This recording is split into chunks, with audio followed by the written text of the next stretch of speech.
réponse. Mais qu'est-ce qui s'est passé? Le prince des Perses a retenu Gabriel. Le prince des Perses, c'était un démon qui a retenu Gabriel. L'exaucement de la prière de Daniel a été retenu. Et à cause de la persévérance de la prière de Daniel, Dieu a envoyé l'ange Michael pour aller délivrer l'ange Gabriel qui était retenu.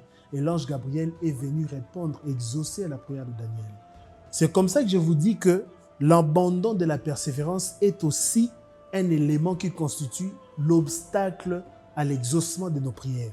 Beaucoup de nos prières ne sont pas exaucées parce que nous abandonnons trop vite.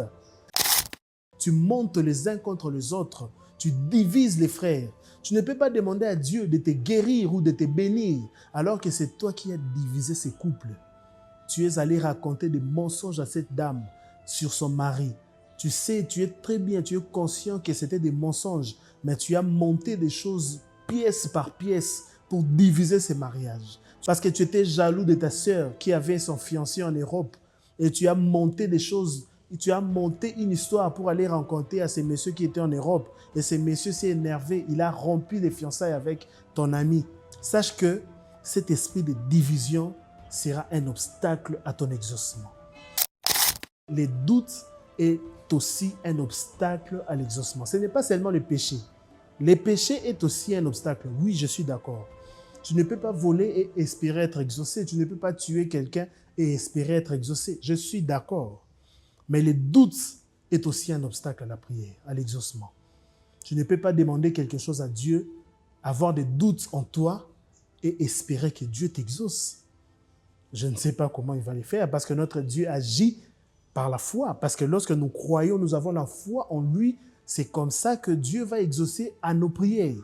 Tu demandes à Dieu de te bénir parce que tu as envié ton frère, parce que ton frère a acheté une voiture et tu commences à demander à Dieu de te bénir également pour acheter la voiture et être comme lui.